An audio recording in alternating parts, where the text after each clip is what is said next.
क्या मेरा मन भगवान में लग जाए।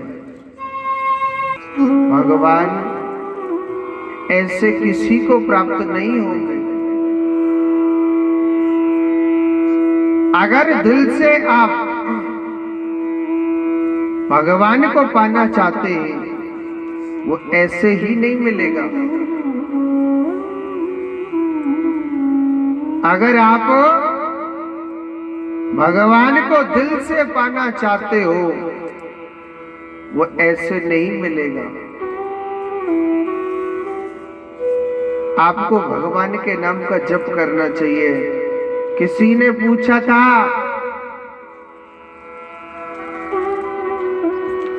एक ऋषि से पूछा था, किसी ने पूछा था एक ऋषि से कि महाराज आप भगवान का भजन करते हो, क्या आपने भगवान देखा है? आपने क्या भगवान देखा है क्या, जो आप भगवान की भक्ति करते हो? संत कहने लगा, हाँ मैंने भगवान को देखा है। एक राजा ने प्रश्न किया एक साधु से कि आप भगवान का भजन करते हो, क्या भगवान आपने देखा? बन के हाँ महाराज, तो देखा है तो मुझे दिखाओ। बन के मैं 2 मिनट में भगवान दिखा दूंगा। मैं भगवान 2 मिनट में दिखा दूंगा। अच्छा बन के हाँ। बन के इतनी बड़ी सभा लग रही है, क्या इस सभा में तू भगवान को प्रकट कर सकता? बन की 2 मिनट में। मन के ठीक है। तो राजा कहने लगा प्रकट करके दिखा। वह महाराज ऐसा करो, 1 गिलास दूध दे दो मेरे लिए। 1 गिलास दूध दे दो आप मेरे लिए, और 1 मिनट में भगवान प्रकट हो जाएंगे। राजा सोचने लगा, ये तो बड़ी अच्छी बात है, 1 गिलास दूध में ही भगवान प्रकट है रे। पर ठीक है, राजा ने अपने सैनिक से कहा था कि जाओ भाई 1 गिलास दूध दो। बन के खाली लोटा और ले आना साथ में। ठीक है, 1 गिलास दूध और 1 खाली लोटा ले आए। साधु कहने लगा कि हे राजन, घड़ी लगा लेना, 1 मिनट के अंदर अंदर इस भरी हुई सभा में भगवान प्रकट हो जाएंगे। अब साधु क्या करता है, उस 1 गिलास दूध को उस लोटे में डालने लग रहा। कभी लोटे से कभी गिलास में डालता है, कभी गिलास से कभी लोटे में डालता है। अब पूरी 1 मिनट हो गई, 2 मिनट हो गई, 5 मिनट हो गई। राजा कहने लगा कि हे साधु, कि आप कह रहे थे कि भगवान 1 मिनट में प्रकट हो जाएगा, यहाँ तो 5 मिनट हो गए। मैं महाराज 1 मिनट और रुक जाओ।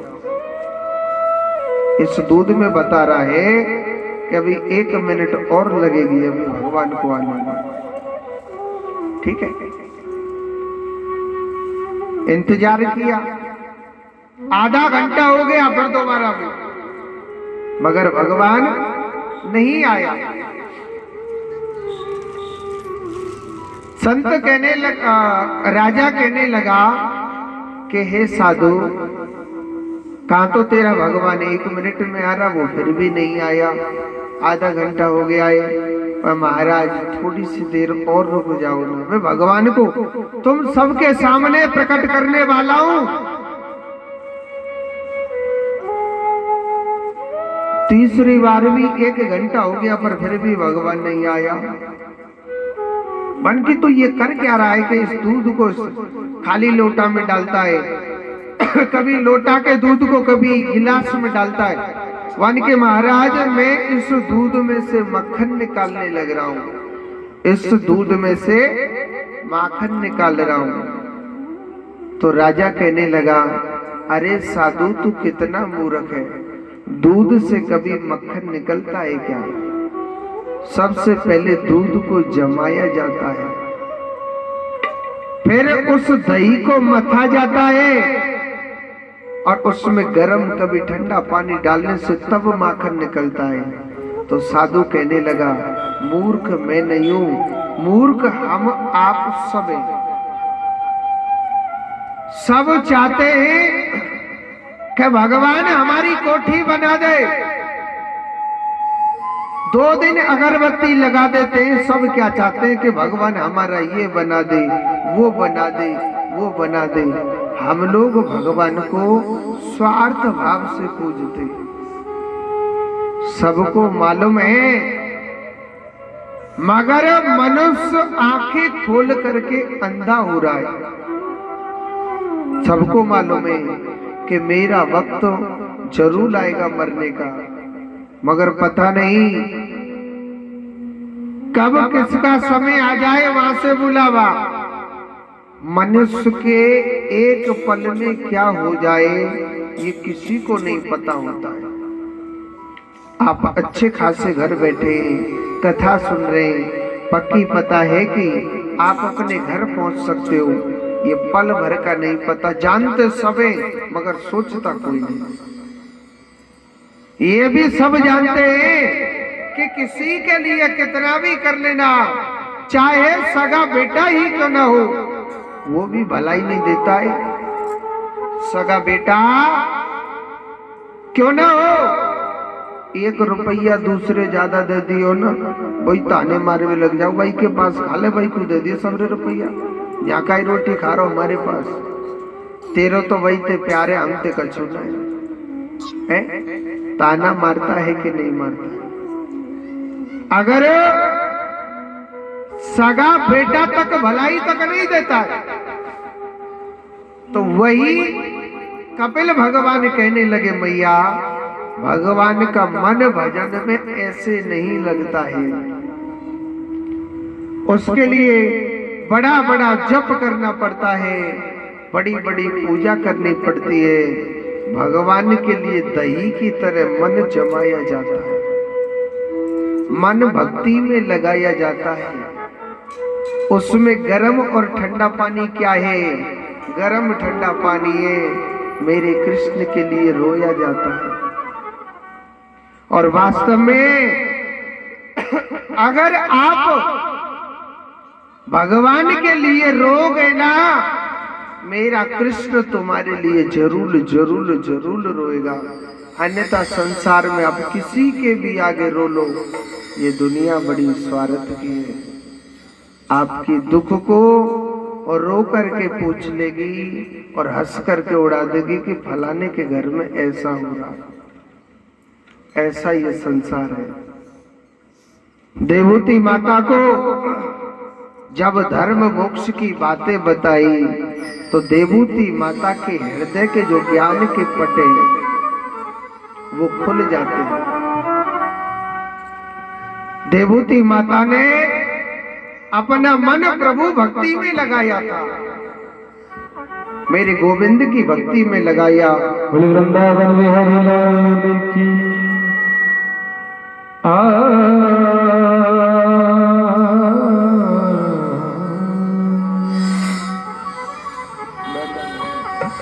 थोड़ी सी जिंदगानी खातिर नरके के तूफान करे, 2 दिन की जिंदगानी खातिर नरके के तूफान करे। तेरा 1 मिनट का नहीं भरोसा, परसों का सामान करे। तेरा 1 मिनट का ताली बजा दे, परसों का सामान करे।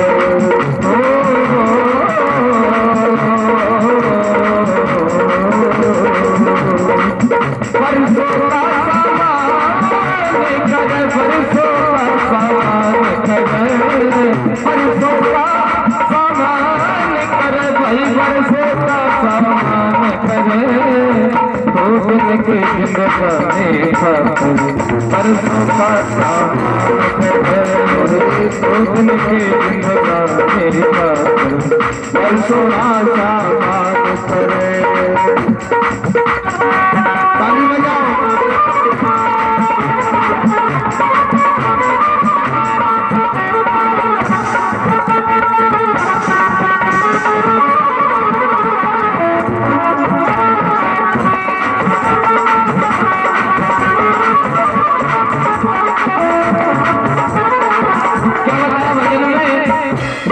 2 दिन की जिंदगानी खातिर मर क्या क्या तूफान करे, 1 मिनट का नहीं भरोसा बरसों का सामान करे। अरे काया रूपी सराय बीच में भक्ति करने आया तू, काया रूपी सराय बीच में भक्ति करने आया तू। देख देख धन माल खजाना मन मोरत ललचाया तू।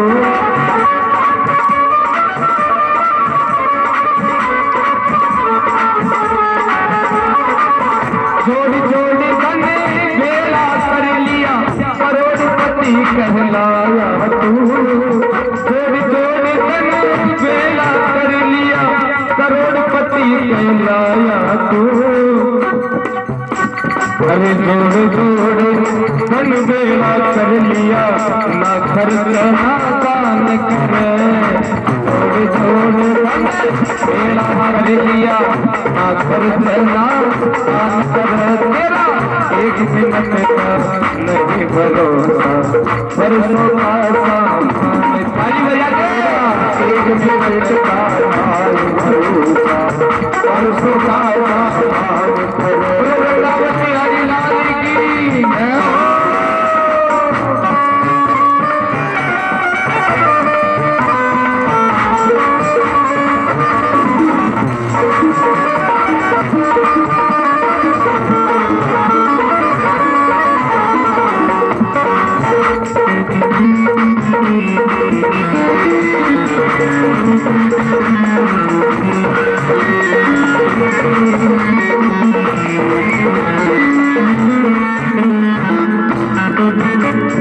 अरे बचपन सारा बिता दिया जी मिल बच्चों की टोली में। बचपन सारा बिता दिया जी मिल बच्चों की टोली में। फिर थाने बैरण चढ़ी जवानी जद देखे जद होली में। थाने बैरण चढ़ी जवानी जद देखे जद होली में। अरे बूढ़ा हो गया दांत टूट गया हाथ डाल दी होली में। बूढ़ा हो गया दांत टूट गया हाथ डाल दी होली में। भाई बंधु कुटुंब का बेला मतलब की मन मार करते। भाई बंधु कुटुंब का बेला मतलब की मन मार करे। ताली बजा के बोले तेरा 1 मिनट का नहीं भरोसा बरसों का सामान करे।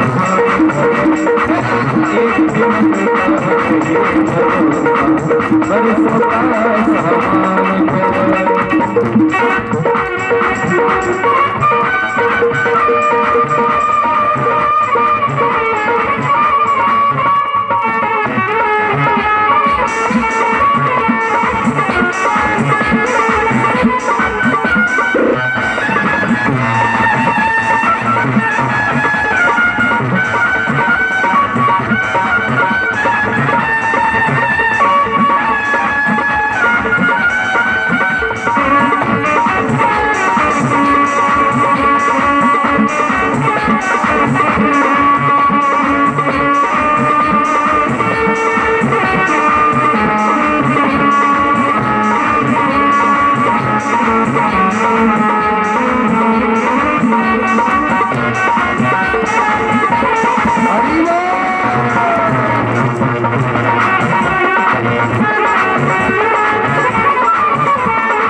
तेरा 1 मिनट का नहीं भरोसा बरसों का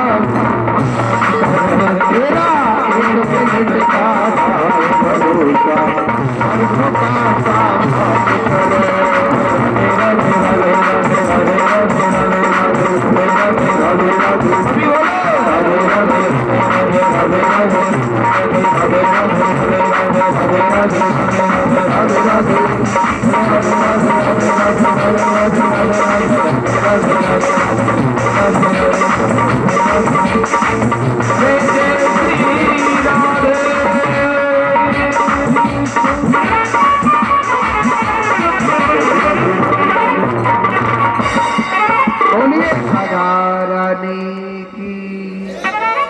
एक बार जोर से बोलो,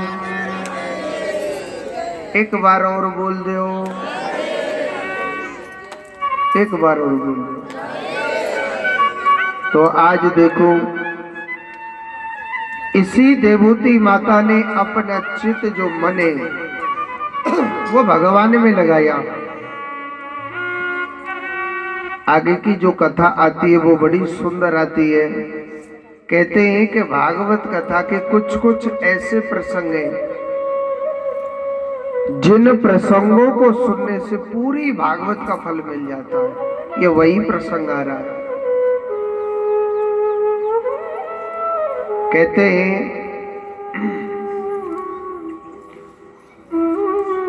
एक उत्तान मनु महाराज के दो बेटा थे, 3 बेटी और 2 बेटा थे। 3 बेटी कौन कौन सी? देवहूति, आकुति और प्रसूति मैंने आपको बताया। इनके 2 बेटा थे जिनका नाम है प्रियव्रत और उत्तानपाद। उत्तानपाद जिसे उत्तराधिकारी बना दिया गया राजा। पत्नी का नाम था सुनीति। सुनीति किसे कहते हैं? जो स्त्री अपने नीति और धर्म कर्म पर चलने वाली स्त्री होती है। देखो, स्त्री घर की लक्ष्मी होती है। वो चाहे अपने घर को स्वर्ग बना सकती है और वो चाहे अपने घर को नरक बना सकती है और वो चाहे अपने घर को स्वर्ग बना सकती है। सुनीति भगवान का भजन करती थी, भगवान का चिंतन करती थी, मगर सुनीति के पास ना एक छोटा सा दुख था। और दुख क्या था कि उनकी सुनीति पे एक छोटा सा दुख था और दुख ये था कि उस पर कोई संतान नहीं होती थी। तो सुनीति भगवान का भजन करती थी, भगवान का चिंतन करती थी। एक दिन अपने पति से कहने लगे, स्वामी, राजाओं का कर्म होता है कि राजपाट 100-100 पीढ़ी तक चले, मगर महाराज हमारा राज्य यही समाप्त हो जाएगा। प्रभु आप मेरी बात माने। महाराज आप मेरी बात माने तो आप अपनी दूसरी शादी कर लो। महाराज आप अपनी दूसरी शादी कर लो। राजा उत्तानपाद कहने लगा, हे रानी, मैं दूसरी शादी नहीं कर सकता हूं, क्योंकि अगर मैं दूसरी शादी करूं पता नहीं दूसरी रानी कैसी आ जाए। कोई पता है क्या समय का? समय का कोई पता नहीं होता है। तो रानी मैं दूसरी शादी नहीं कर सकता हूं।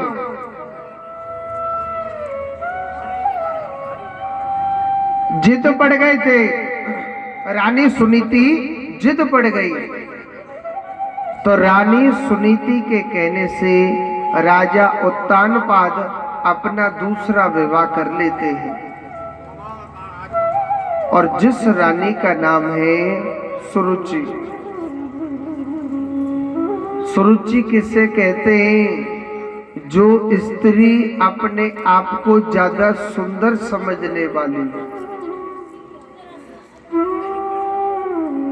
जो स्त्री अपने आप को ज्यादा सुंदर समझने वाली हो उसे सुरुचि कहा जाता है।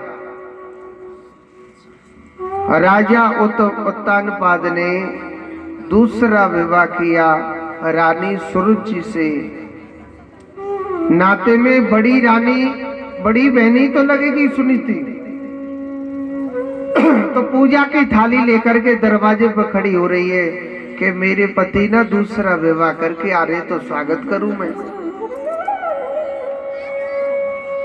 रानी सुनीति को देखा था रानी सुरुचि ने, कहने लगी महाराज ये दरवाजे पर स्त्री कौन है जो खड़ी है? मन की ये ना हमारी बड़ी रानी है। अच्छा महाराज, फिर मुझसे क्यों विवाह किया?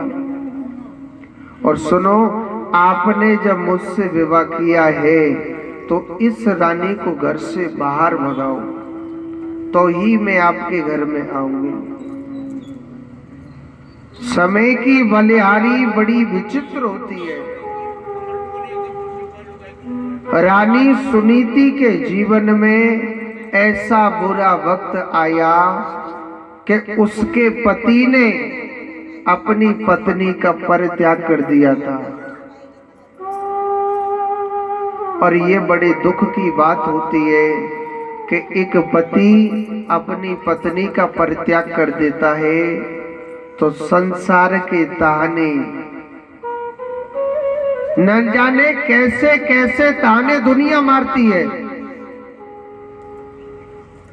तो रानी सुनीति को जब घर से बाहर निकाल दिया, और सुनो, रानी सुनीति के जीवन में ऐसा दुख आया, ऐसा दुख आया रानी सुनीति के जीवन में कि पिता ने भी त्याग दिया, भाइयों ने त्याग दिया, माता ने त्याग दिया और उसके पति ने त्याग दिया। उसके घर पर, उसके जीवन में ऐसी दुख की घड़ी आई। मगर सुनीति ने, जब पूरी दुनिया ने त्याग दिया, सुनीति ने सहारा मेरे मुरली वाले का लिया था कि हे मुरली वाले, हे कन्हैया, मेरा इस संसार में कोई नहीं है, केवल है तो सिर्फ तू है। हे कन्हैया, तेरे सिवा मेरा इस संसार में कोई भी नहीं है। सुनीति 24 घंटे मेरे प्रभु भक्ति किया करती थी।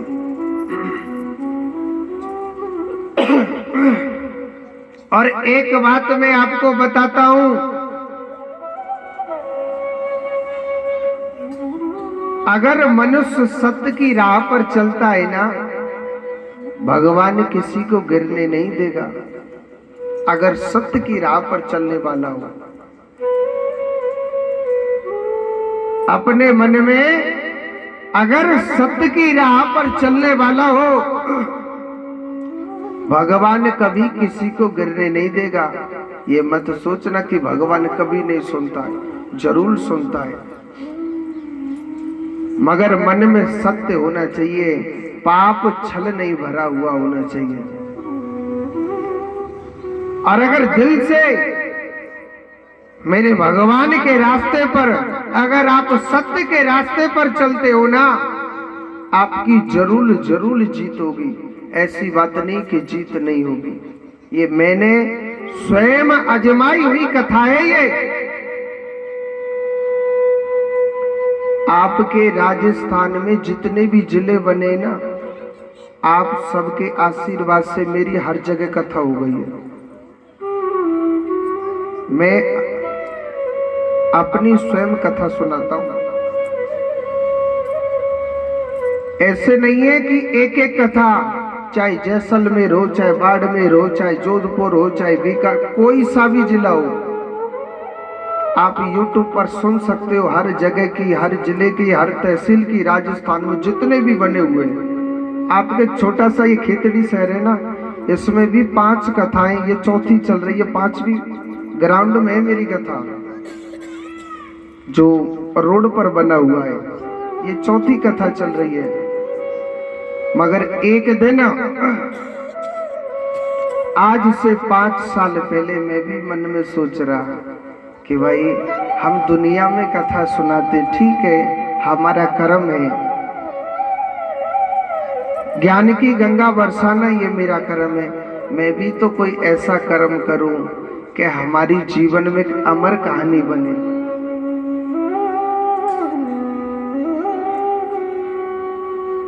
तो कहते हैं कि कितना भी सुंदर बंगला बनवा लो, भागवत के पहले दिन मैंने आपको यही बोला कि वो बंगला 10 साल चलेगा, 20 साल चलेगा, या तो ज्यादा नहीं चलेगा।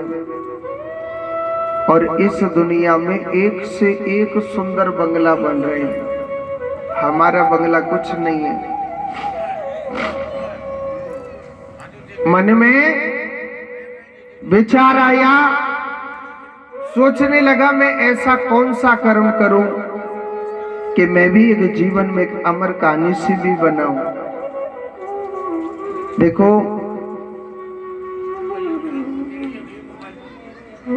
मेरे मन में विचार आया था कि मैं भी ऐसा कौन सा कर्म करूं कि, देखो थोड़ा डिस्टर्ब नहीं हो, लिखवा लो। हाँ, ऐसा कौन सा कर्म करें कि हम भी जीवन में एक अमर कहानी बनाएं। तो मन में विचार आया, देखो मैं कान्हा की कथा करता हूँ, खाता भी कान्हा का हूँ, गुणगान भी कान्हा का करता हूँ। मेरे जो इष्ट हैं वो बालाजी महाराज है। तो मैंने सोचा कि मैं भी एक बालाजी का ऐसा मंदिर बनाऊं। देखो दुनिया कहती है मथुरा वृंदावन, मथुरा वृंदावन, वहाँ बहुत महंगाई भी बहुत है। हाँ, आप चाहे नॉर्मल से नॉर्मल रूम लोगे ना, उसके भी 1000-1500 रुपए हैं रुकने का, एक रात का चार्ज। फिर 1000-2000 रुपए खाने के भी लग जाते हैं। यात्रियों को सुख भी नहीं मिलता है। मैंने मन में विचार किया, भाई हम भी एक ऐसा बालाजी का आश्रम बनाएं कि चाहे एक आदमी हो चाहे 1000 हो, सबके लिए खाने पीने की, रहने सहने की फ्री सेवा व्यवस्था करें। खाने पीने की, रहने सहने की फ्री सेवा व्यवस्था करें। अब मैंने 2-4 भक्तों से मैंने बातें करी थी, थोड़ा सब लोगों ने कहा था हमारा जी ऐसा करो, आप बालाजी का आश्रम बनाना चाहते ना, ठीक है बनाओ, हम आपका दिल से साथ देंगे। आप जो बनाना चाहते हो बालाजी का आश्रम, हम आपका दिल से संग देंगे, क्योंकि ये मांस की जीव है, इससे को कहने में जोर नहीं पड़ता है, चलाने में जोर नहीं पड़ता है। अब मैं भी उनके साथ हो गया, ठीक है भैया जब सब संग देंगे तो बना देता हूं। एक कोटपुतली से एक भक्त था, कर्नल थे, उन्होंने कही महाराज जी आप जो लाए सबसे पहले मुझसे सहयोग लेना दान का, ठीक है। अगर कोई कोटपुतली गया हो तो कोटपुतली में एक राजपूतों की कॉलोनी है, नाम तो मुझे, हाँ कॉलोनी का नाम है मेड़ता कॉलोनी। वहां एक राजपूत थे, उनके मन की इच्छा थी, प्रतिज्ञा थी उनके मन की कि मैं बालाजी का सुंदर मंदिर बनाऊं, और इतना सुंदर मंदिर बनाऊं, इतना सुंदर मंदिर बनाऊं, इतना सुंदर कि एक बार जो देखे फिर वो किसी चीज को न देखे, मन की वाह कितना सुंदर आश्रम है ये भगवान का। और उसने हकीकत में ऐसा ही मंदिर बनाया, कोटपुतली में मंदिर बनाया था उन्होंने। अब क्या होता है, कहते हैं कि समय बड़ा बलवान होता है, जो वो चाहता है वही होके रहता है। हमारे चाहने से कभी कुछ नहीं होता है, हमारे चाहने से कभी कुछ नहीं होता है। अब क्या होता है कि जब मूर्ति की प्राण प्रतिष्ठा का समय हो रहा था, उनका लड़का एमएलए फिलहाल में जो राजपूत है, उनका नाम पता नहीं, मुझे ध्यान नहीं, भूल गया, काफी समय पहली बात थी। तो जब मूर्ति पधराने का समय आया तो उनकी तुरंत मौत हो गई थी। बालाजी की पंचमुखी मूर्ति पधराने का समय आया तो उनकी मृत्यु हो गई। अब मैं सोच रो लाला कहूँ ऐसा ना हो मैं भी मंदिर बनाऊं, मूर्ति पधराने का समय आ जाए। देखो मैं दूसरा नहीं, अपने ऊपर सोचो, दूसरे का मुझे नहीं पता, मैं अपने आप को सोचता हूं। कहीं मेरी राधे राधे है जावे, मगर मेरी दिल की तमन्ना है कि मैं बालाजी का आश्रम बनाऊंगा, जिसमें खाने पीने रहने सहने सब व्यवस्था फ्री से भरे। तो मैंने सोचा कि ऐसा करता हूं, पहले मैं दूल्हा लेके आता हूं, बालाजी की मूर्ति लेके आता हूं, बाद में चाहे मंदिर बनी हो चाहे मत बनी हो, भाई मूर्ति तो पधरानी पड़ेगी। ऐसा तो है नहीं कि मूर्ति को कोई वापस ले लेगा, वापस तो कोई लेगा नहीं। मैंने उस कर्नल साहब से फोन किया, मैंने ऐसे बात में बालाजी की प्रतिमा लेने जा रहा हूँ। वह महाराज जी कुछ रोड़ी गिट्टी पत्थर कुछ भी तो चाहिए, मैंने कछु ना चाहिए मोह, तो मैं पहले दूल्हा लेके आऊंगा, अगर दूल्हा की इच्छा होगी तो बारात बना लेगा, नहीं तो दूल्हा जी तुम तो यहीं बैठे रहना वृंदावन। और सुनो, मेरे साथ में ऐसी कहानी बनी कि उस दूल्हा को तो ले आया, कुछ पैसे बचे थे उन मूर्ति के पैसे में से, तो 5-10 हजार ईंटें भी डलवा दी थी, मगर बाद में किसी ने भी मेरा साथ नहीं दिया था। अब मैंने की भाई ठीक है बालाजी महाराज, मैंने अच्छा मंदिर का निर्माण चालू किया। और सुनो, बालाजी की प्रतिमा को एक पीपल के वृक्ष के नीचे खड़ी कर दी थी। अब बारिश हो रही है तो भीज रहे हैं, हनुमान जी नहा रहे हैं, कभी छुपकली जा रही है उनके ऊपर चढ़ रही हैं। अब मैं तो कथा करने लग रहा था, भगवान ने बड़ी परीक्षा ली, किसी ने संग नहीं दिया। ऐसा फोन आया गुरुजी का कि गोपाल, मन के हाजी वन के आपको बालाजी की प्रतिमा को लाए हुए 6 महीने हो गए, और कहते हैं कि जो मूर्ति आती है ना पत्थर की, घर में 6 महीने से ज्यादा नहीं रखनी चाहिए, क्योंकि उसकी प्रतिष्ठा करवाओ, नहीं प्रतिष्ठा कराओगे तो वो मूर्ति ऑटोमेटिक विनाश करने लग जाएगी। अब गुरुजी ने फोन किया, ऐसा करो आपके तो 20 दिन रह रहे हैं, इस मूर्ति को पधराओ। मैंने कि महाराज जी पधराई तो हत, मगर पधराई कहाँ, भाई कछु रुपया चाहिए, हम पे तो कछु हत नहीं। तो गुरुजी ने कह दिया अब ये मुझे नहीं मालूम, आपको पधरानी पड़ेगी। मैं ठीक है, जब गुरुजी कहने लग रहे हैं तो एक छोटा सा चबूतरा बनवा देते, हनुमान जी को खड़ा कर देंगे, पंडित जी को बुला देंगे, 2-4-5 प्रतिष्ठा कर देंगे। अब हनुमान जी महाराज आप में दम हो, आप में शक्ति हो, तो भैया अपने आप छत डलवा लीजो, नहीं तो धूप में ठाड़ो रे भैया, मैं कहाँ लाऊं तो को। मैंने ये सोचा था। अब एक मिस्त्री से फोन भी किया, भैया आप ऐसा करना, बालाजी की मूर्ति पधरानी है, अब ज्यादा तो रुपया इतना ऐसा करियो, छोटो से एक चबूतरा बना देना, और वहीं पे इतना बड़ा चबूतरा बना करके बालाजी की प्रतिमा को खड़ी कर देंगे। यही है गई हमारी प्रतिष्ठा, और जी हमारो मंदिर बन लिया, और जी महल बन गया हमारा।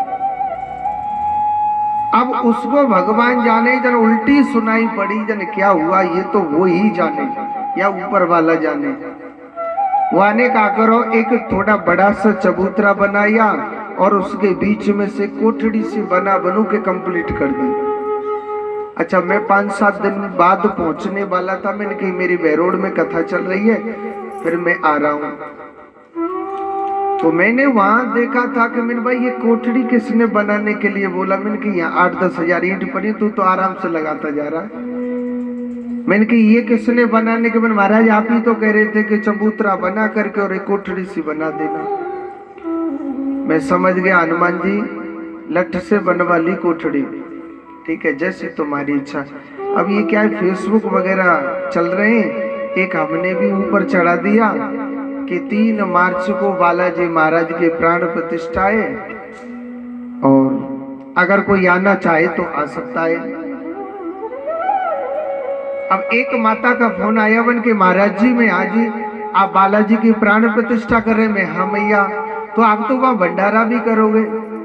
मैया करें तो हथ पर पैसा ही ना आए 1 रुपया। हाँ आपको खाना है तो आप आ जाना, हमारे घर भोजन करा देंगे। अरे नहीं महाराज जी ऐसे अच्छा नहीं लगता है, आप ऐसा करो आप 500 आदमियों का भोजन मेरी तरफ से कराओ आप। जय हो हनुमान जी महाराज, बड़ी खुशी की बात। फिर एक भक्त का और आया, अब हमने ये भी लिख दिया वहां भंडारा भी होगा, पर ज्यादा तगड़ो भंडारा तो होगा ना, 500 आदमी है। कोई बात नहीं, ये भी खुशी हो रही। हाँ एक भक्त का और फोन आया, वन महाराज जी बालाजी की प्राण प्रतिष्ठा में भंडारा कर रहे हैं। मैंने कहा हाँ जी। वन कितने लोगों का? मैंने कहा भैया ज्यादा तो नहीं है, 501 आदमी का भंडारा कर रहे हैं। वह महाराज जी ये क्या प्रतिष्ठा हो रही है?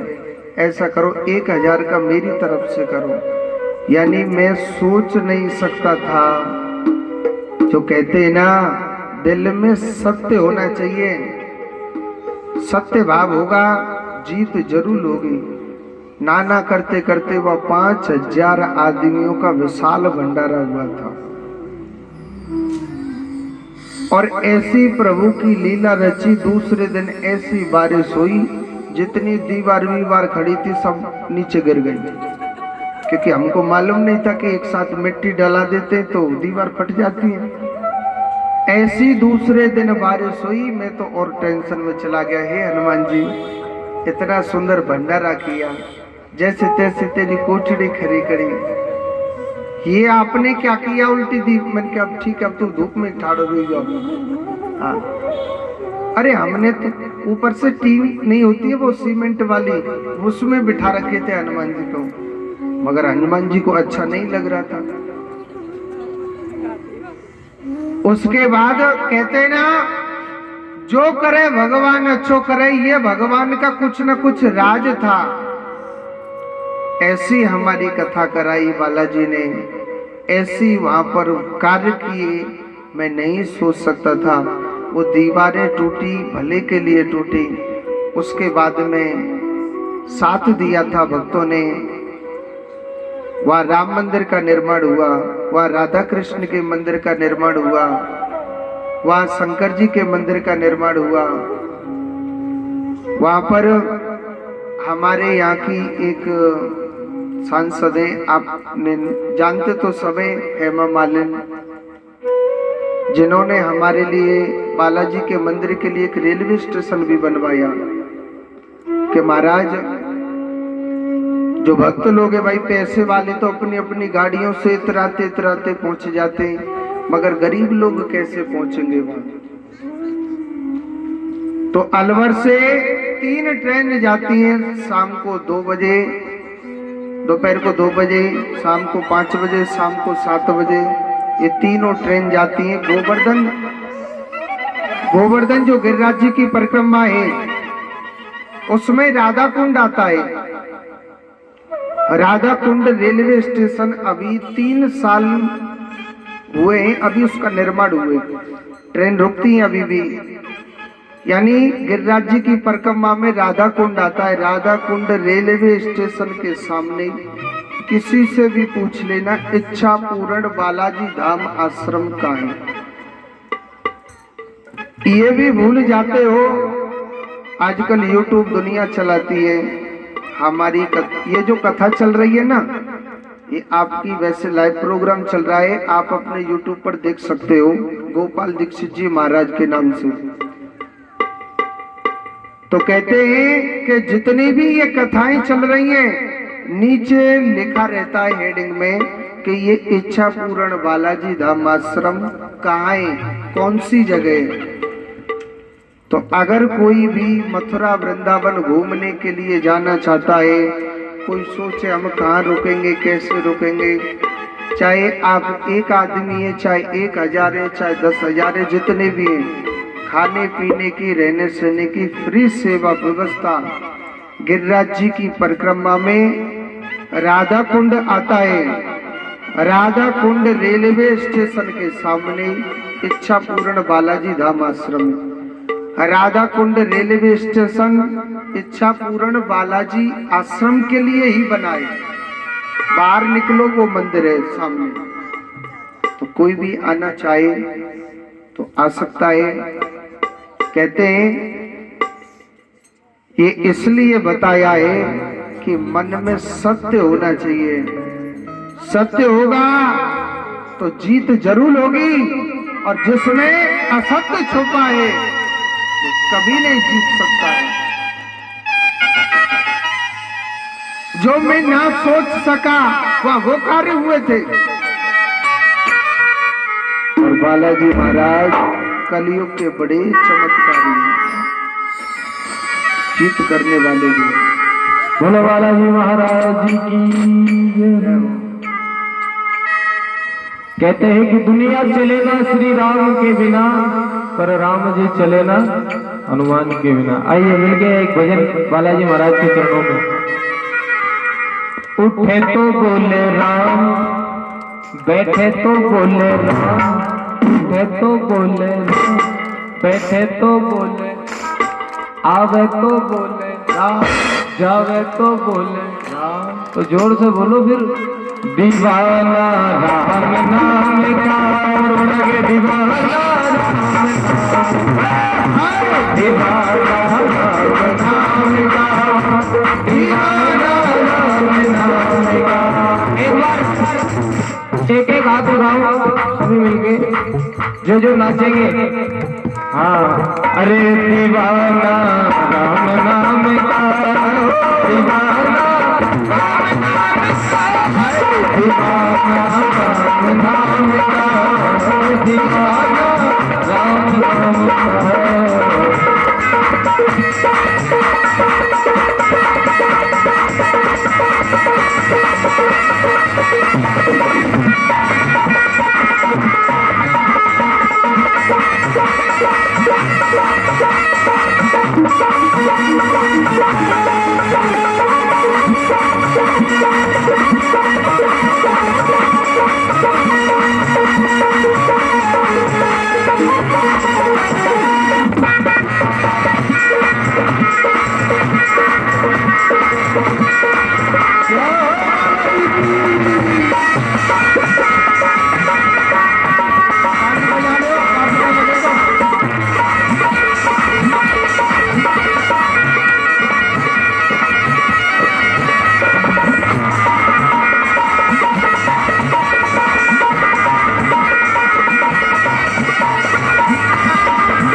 आवे तो बोले जावे तो बोले, आवे तो बोले जावे तो बोले, दीवाना राम नाम का, दीवाना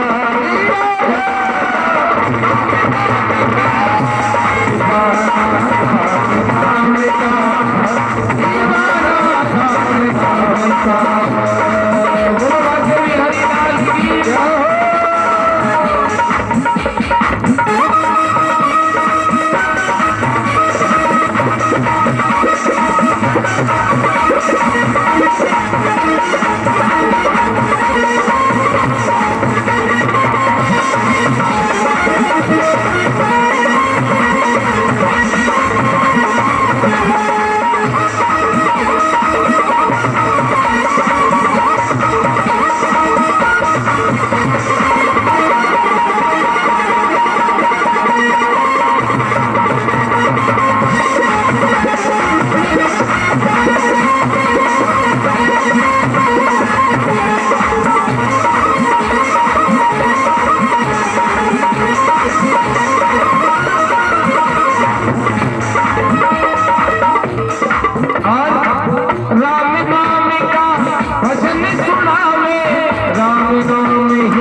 भक्ति मंडल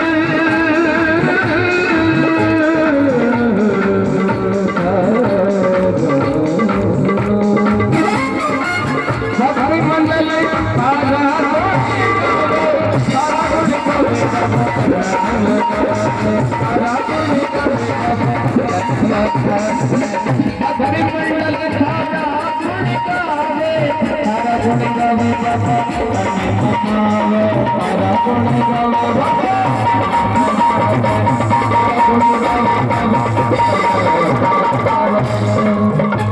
बोले तो बोले थोड़े तो थोड़े बोले तो बोले थोड़े तो थोड़े समा थोड़ा थोड़ा हाथों से ताली बजाते हुए समा कहेंगे दीवाना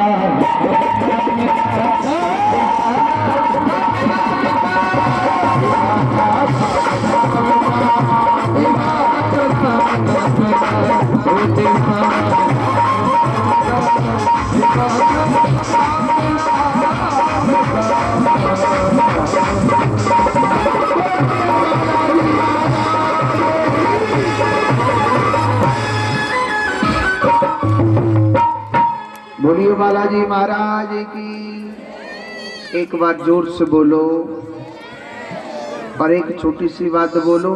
पूर्ण बालाजी के नाम का अपने ही घर में 2 रुपए लेना, अपने ऊपर 21 बार ऐसे अपने घर में रख लेना उस सिक्के को। इन 2 दरवाजों पर मनुष्य को रोना चाहिए, अन्यथा आप संसार में किसी के भी आगे रो लेना, जो तुम्हारे दुख को दूर कर दे, तो ये मेरी गारंटी है। 2 दरवाजे कौन से हैं? पहला दरवाजा है भगवान का। जितना रोना है आप भगवान के आगे रोना चाहिए जीव को। जितना रोना है भगवान के आगे रोइए। और आपने एक आंसू भी बहाया है ना, मेरा गोपाल ना, मेरा जो कन्हैया है ना, आपके आंसुओं को ना व्यर्थ नहीं जाने देगा। मेरा कन्हैया ना ऐसा है। एक बार रो करके देखो, दिल से रो के देखो। हम लोग दुनिया के आगे रोते हैं, अरे इस दुनिया में कोई किसी को सहारा नहीं देता है। पहला दरवाजा किसका है? भगवान का। जितना रोना है मेरे कन्हैया के आगे रो, भगवान के द्वार पर रोइए, अपना दुख सुनाना उसको सुनाओ। और दूसरा दरवाजा है गुरु का। अपने गुरु के आगे रो, अपने गुरु को अपना दुख बताओ। गा माने अंधकार और रो माने प्रकाश।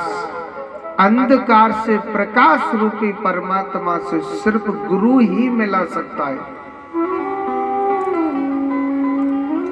संत कहने लगे कि हे सुनीति, आज हम तुम्हारी भक्ति से अति प्रसन्न हैं। आप मांगो ना, क्या मांगना चाहती हैं? उसने कुछ नहीं मांगा। कहने लगे महाराज आप जिद पड़ रहे हैं, आप एक चीज दो, अगर देना चाहते हैं।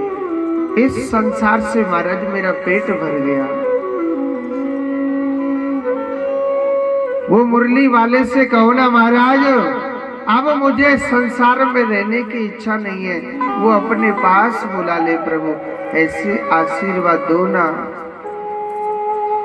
तो संत कहने, हे सुनीति, ये भगवान ने 4 दिन दिए जीने के लिए। चाहे आप रो लो, चाहे आप पैसा कमा लो, चाहे चुगली कर लो, और चाहे आप पाप कर लो, चाहे भजन कर लो, जीना तो 4 दिन पड़ेगा। मगर सुनीति, कोई अपने बेटा के सहारे से जीता है, कोई अपने भाई के सहारे से जीता है। इस संसार में हर इंसान एक दूसरे का सहारा लगा के जीते।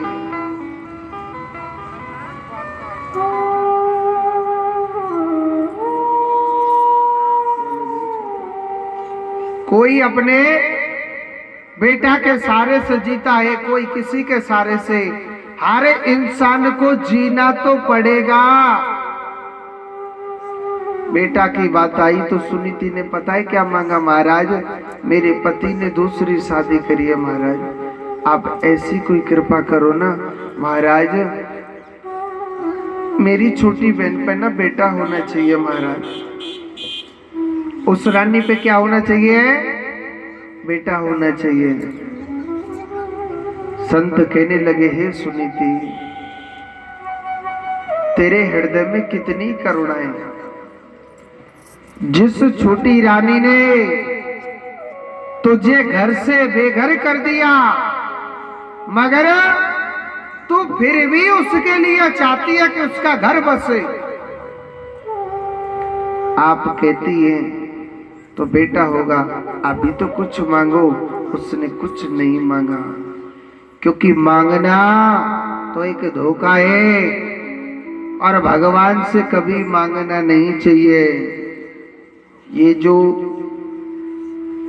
विवेकानंद जी यहाँ विद्या ग्रहण करने आए थे, या क्या करने आए थे? यहाँ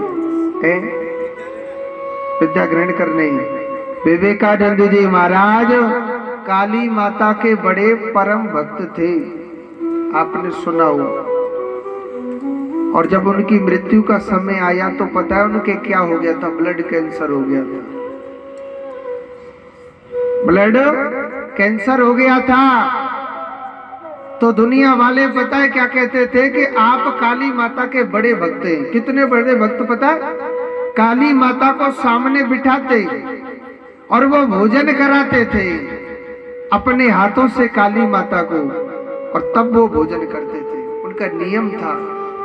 तो कहने लगे, भाई आप इतने बड़े काली माता के भक्त हैं, तो काली माता से ये नहीं कह सकता है कि अब मेरा कैंसर ठीक कर दे, हैं? तो पता है क्या शब्द बोला उन्होंने? विवेकानंद जी ने क्या शब्द बोला था? उन्होंने ये कहा था कि काली माता है कौन? भगवान कहता हूं कि नहीं कहता हूं? और भगवान किसे कहते हैं? जो मेरी घट की बात को जाने। भगवान किसे कहते हैं? जो हमारे घट की बात को जाने। जब मैं फिर क्यों बोलूं? क्या उसे मालूम नहीं कि इसके कैंसर हो रहा है? क्या उसे मालूम नहीं? और जब उसे मालूम है तो फिर क्यों बोलूं? और अगर मैं बोलूं तो वो भगवान नहीं है? मेरे रोने से तुझको जो आए हंसी, तो मैं रो रो के तुझको मनाया करूं। हे कन्हैया, अगर तू मेरे कैंसर देने में तुझे खुशी होती है तो दे। मृत्यु तो भगवान ने अटल लिखी। जो भीष्म पिता में इच्छा मृत्यु का वरदान था, चाहे तो मरे, नहीं चाहे तो नहीं मरे। कोई उसे मार सकता है क्या? जो पूरे शरीर में उसके बाड़ों की सैया पर लुटा दिया, और सामने भगवान खड़ा है। क्या वो रहा? मृत्यु अटल है, इसे कोई नहीं रोक सकता है, क्योंकि भगवान ने इसको मृत्यु लोक कहा गया है। क्यों? जो जन्मा है उसे मिटना अवश्य है। चाहे वो मकान हो, चाहे जो कुछ है, वो सब नश्वर है। रात्रि के समय हम सोते हैं तो सपने में जाते कि नहीं जाते घूमने के लिए? कोई दिल्ली जा रहा है, कोई बंबई जा रहा है, जाते कि नहीं जाते?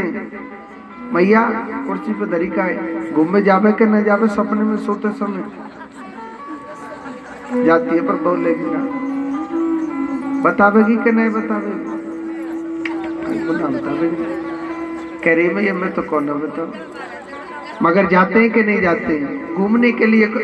अरे बंबई नहीं जाते, अपनी मैया के घर पे तो जाती होंगी हैं? और कोई हमको जगाता, रे भैया खड़े होइए, खड़े हो जाओ ना, अरे दिन निकले आया। फिर क्या सोचते हैं, भगवान कितना अच्छा सपना देख रही थी, मैं अपने गांव गई थी, खेतों पे गई थी। सोचते कि नहीं सोचते? मगर देखा है आपने, फिर आंखें खुलती है तो तुरंत भूल जाते उसे कि छोड़ो, देख रही थी सपना। वही ये दुनिया सपना है, ये संसार भी एक सपना है। ये बेटा भाई बंधु प्रेमी कोई किसी का नहीं है। अरे ये तो बहुत दूर की बात है, ये शरीर है ना, जीव अपनो ना है। हाँ जीते जी कल बताइए ना, कभी शुगर हो गया जो खीरों न खा सके हमारे रोहतास जी हैं, पत्नी देवी ने फोन कर दिया, ये को कटोरी मत खा लीजिए खीर की, सब रोटी रोटी खींचनी है। हाँ कभी कोई बीमारी, कभी कोई बीमारी। ये जीते जी ये काया प्रसन्न नहीं रहती है, और अंत समय तो हमारा सबका साथ छोड़ के जाती है।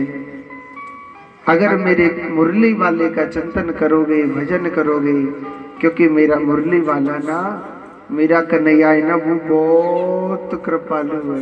वैसे एक बात बोलूं, हमारे कन्हैया तुम जितनो सूदो समझ रहे इतनो सूदो ना है। हाँ हमारे कन्हैया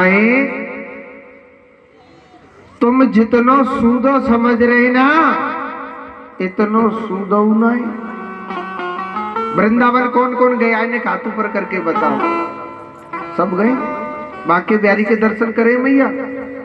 गौर से देखो, ऊपर से नीचे तक टेढ़ो, ये बांके बिहारी की मूर्ति है कि ना? प्रत्यक्ष के लिए प्रमाण की जरूरत नहीं है। सूदो नाई यहां देख ले, इधरो। हाँ एक भजन है, मैं आपको सुना दूं, ताली की सेवा कर देंगे तो अब ही ना जब भजन चालू हो जाए।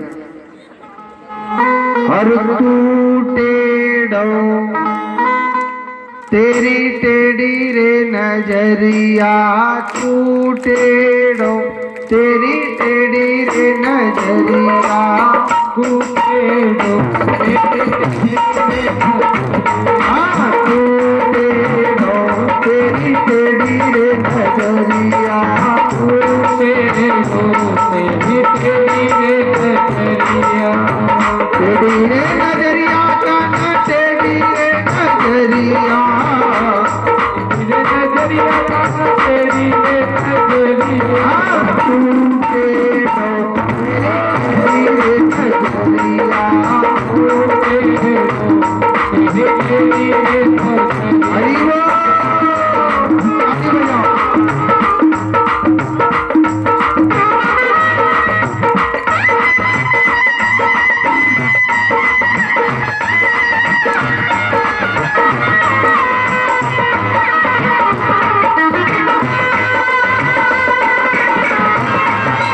आगे बढ़ो।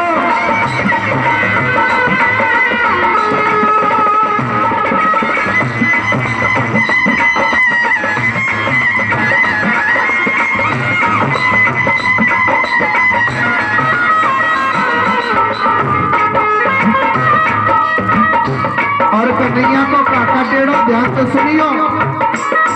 मुकुट तेरो टेढ़ो, नकुट तेरे टेढ़े, तेरो टेढ़ो, न डांट में धरो पकड़ जगली दो। मुकुट तेरो टेढ़ो, नकुट तेरे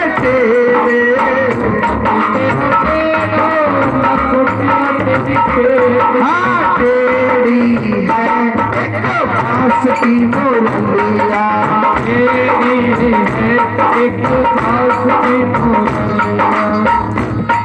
हरि बोल।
और काका टेढ़ो कन्हैया को, अरे गाल तेरे टेढ़े और बाल तेरे टेढ़े, चश्मा वाली मैया ताली बजा ले। गाल तेरे टेढ़े और बाल तेरे टेढ़े, हाँ हरि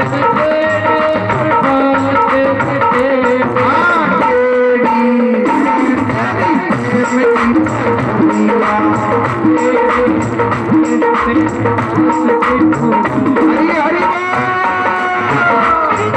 तेरे कन्हैया जी।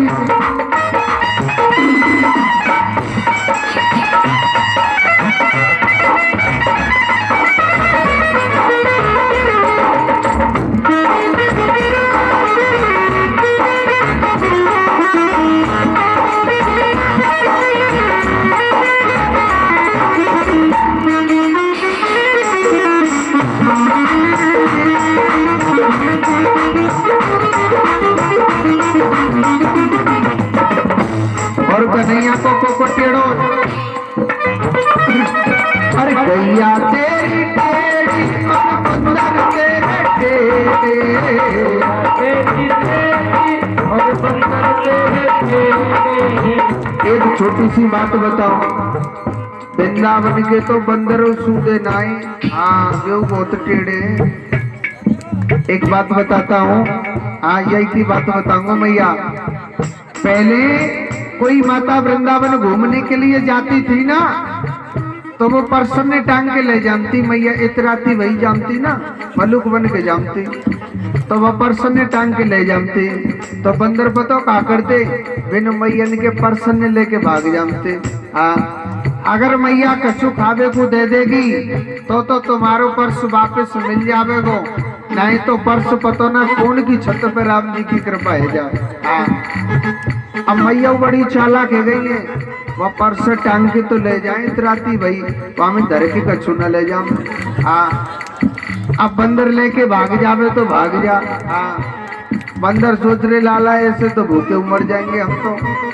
अब सुनो, बंदर ने एक नई टेक्निक अपनाई है, पतो कहा कोई चश्मा वाली मैया वृंदावन घूमे जावे, दवा को तोड़ दियो चश्मा पहले, वाके चश्मा उतार के लेके भाग जावे।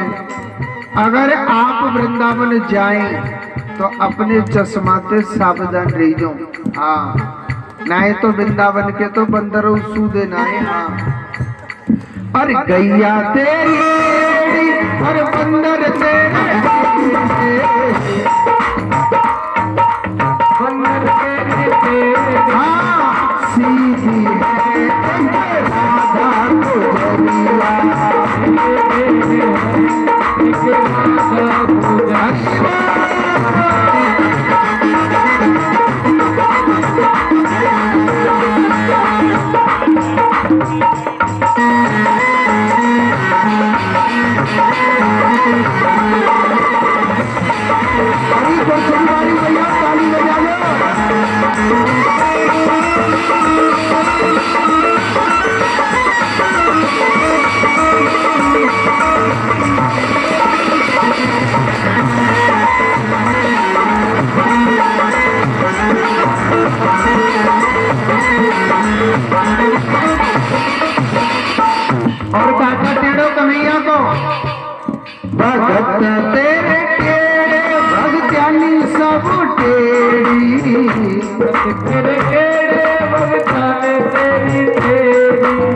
कन्हैया की जो पूजा करे ना, चाहे कोई भगत हो चाहे कोई भगत्यानी हो, सब टेढ़े है जामे। हाँ, वृंदावन के तो पंडितों सू देना है, बहुत टेढ़े हैं। रोहतास जी टेढ़े है गए हमारे, और तो का चल है। कहते हैं कन्हैया की जो पूजा करता है ना, भूधारी को टेढ़ो है जावे। हाँ, एक बात सोचो, जाको राजा टेढ़ो होगा मालिक, प्रजा तो टेढ़ी है जावेगी। अगर आप भी उनसे टेढ़े बन के बात करेंगे ना, तो ही सूदे बोलेंगे, नहीं तो कोई सूदो नहीं बोलेगा। हाँ, तभी तो कहिए भगत तेरे टेढ़े भगतानी तेरी टेढ़ी, हाँ टेढ़ी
मैया जय उन्हें बोले, देखती रह गई।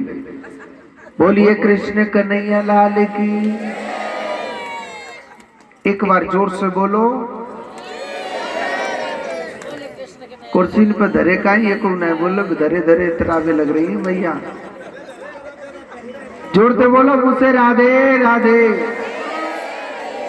एक मैया ही आराम से बैठी बैठी सो ले, जग जाए फिर कथा सुन। भाई कुर्सी को तो आनंद ही अलग है ना। तो इधर सुनीति जो ये कन्हैया है ना, हमारो कहना है जितनो सूदो समझ रहे इदारी को, इतनो सूदो ना है, बहुत टेढ़ो। मगर इस टेढ़े कन्हैया का जो एक बार दीवाना हो जाता है ना, वो दुनिया में किसी से भी प्रेम नहीं करेगा, सिर्फ मेरे कान्हा से ही प्रेम करेगा। संत कहने लगे सुनीति, आप कहती हैं तो आपकी पति ने जो दूसरा विवाह किया उस रानी पर बेटा होगा, मगर आप पर भी एक अच्छा सुंदर भगवान का परम भक्त पुत्र आप पर भी होगा। संत आशीर्वाद दे के चले गए। एक दिन राजा उत्तान पार शिकार खेलने के लिए जा रहा, शिकार खेलने के लिए जा रहा। पुराने महलों में रानी रहा करते थे। उस महलों के सामने भयंकर तूफान आ गया। राजा डर के मारे उस पुराने महलों में रुक गया। उस रात वहीं रहा था। और ऐसी मेरे कन्हैया की कृपा हुई, उस रातों रात उस रानी के, बड़ी रानी के गर्भ ठहर जाता है। इधर छोटी रानी के गर्भ ठहर गया, इधर छोटी रानी के गर्भ ठहर गया, और इधर बड़ी रानी के गर्भ ठहर जाता है। 9 महीने पूर्ण हुए, दोनों रानियों पर एक एक पुत्र की प्राप्ति होती है। अब छोटी रानी के पास तो अच्छा पैसा था, वह ने तो अपने बच्चा का जन्मोत्सव धूमधाम से मनवाया। नाम रख दिया था क्या? उत्तम। अब बड़ी रानी के पास कछु हत ना हो, वह ने कहा करो भगवान को कीर्तन करो। संत नाम पहले निकाल गए। नाम क्या रख दिया था? ध्रुव। बोलिए ध्रुव जी महाराज की। यही छोटा सा बालक ध्रुव धीरे धीरे बड़ा होता जा रहा है। 4.5 वर्ष का हो गया था। छोटी रानी कभी राजा को नहीं भेजती थी बड़ी रानी के बच्चे को खिलाने के लिए, कभी नहीं भेजती थी। वो कभी नहीं भेजती थी। जब कभी नहीं भेजती थी तो सुखदेव जी कहते हैं परीक्षित, एक दिन राजा उत्तानपाद देखने लगा आज मेरी छोटी रानी मेरे पास नहीं है। छोटी रानी आज मेरे पास नहीं है, तो आज मैं अपने बड़ी रानी के बच्चे को खिला दूं ना। तो रास्ते में ध्रुव जी महाराज खेलने लग रहे थे, तो ध्रुव जी महाराज को देख करके कहने लगे राजा उत्तानपाद, अरे ओ लाला, अरे ओ बेटा ध्रुव, देख मैं तुम्हारा पिता हूं, आओ ना मेरे पास। बेटा आप आओ ना मेरे पास, मैं तुम्हारा पिता हूं राजा उत्तानपाद।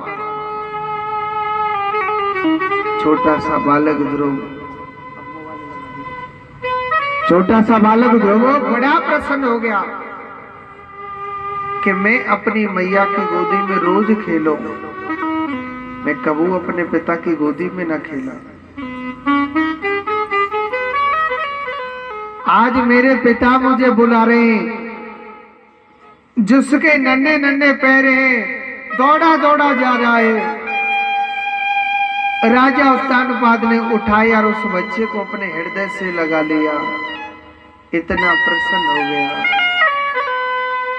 मगर न जाने छोटी रानी कहां से आ गई। उस बच्चे को पकड़ के गोदी में से ऊपर से नीचे को फेंक दिया। अरे तू उसकी गोदी में बैठना चाहता है? अरे तू तो अभागा है, तेरा इस संसार में कोई पिता नहीं है।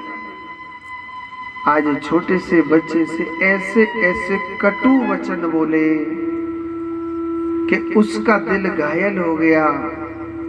और एक बात बोलूं, ये मत सोचना सदा समय एक जैसा चलता, ये कभी मत सोचना।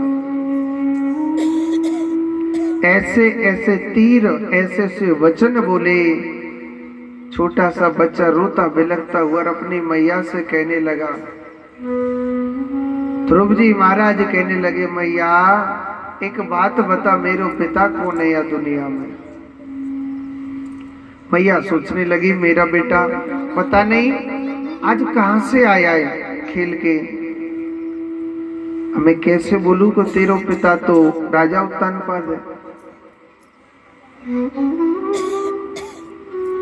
उसकी मैया कहने लगी, बेटा तेरो जो पिता है ना,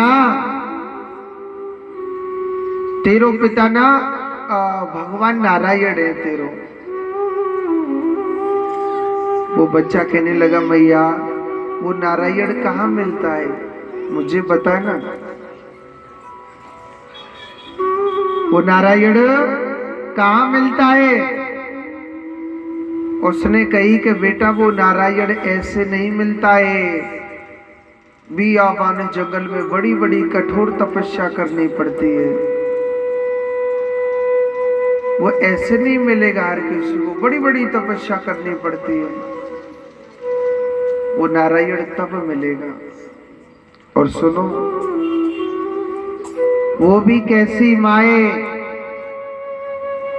उस बच्चे ने वही प्रतिज्ञा करी कि मां मैं तुझे तब मुंह दिखाऊंगा जब तक उस नारायण के मैं दर्शन नहीं करके आऊंगा। और तुरंत भग दिया। उस मां ने रोका नहीं था।